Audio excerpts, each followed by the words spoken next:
This particular video is going to go through how to write objectives using the ABCD format, as well as discuss the difference between a lesson objective and a learning target.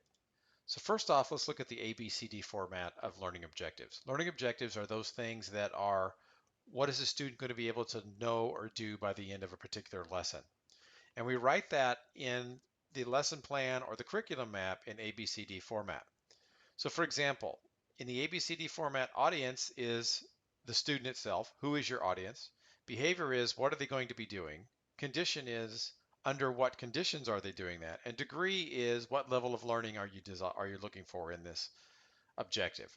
Are they going to be competency, good enough? Or are they going to be proficient, high degree of learning that you're going to assess? You put this together in a really fill in the blank format. The easiest way to look at it is A is the blank will blank by blank with blank, whereas you fill in A, B, C, D with each one of those.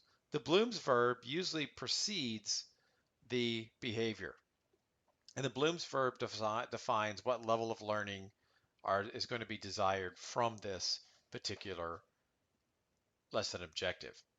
So let's look at what this objective looks like with all of the components highlighted. So here's our audience, the third grade student will, here's our Bloom's verb, design a picture collage by searching pictures which represent characters in a story, that's our condition, with competency. So we're not putting a formal assessment on this.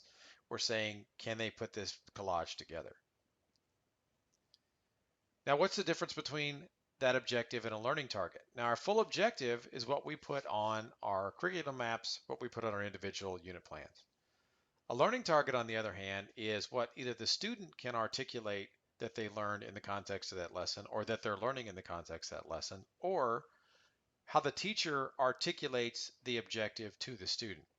So for example, a student version of this learning target might be this. The student states, I'm going to cut out and paste together pictures that are like people and animals in the story.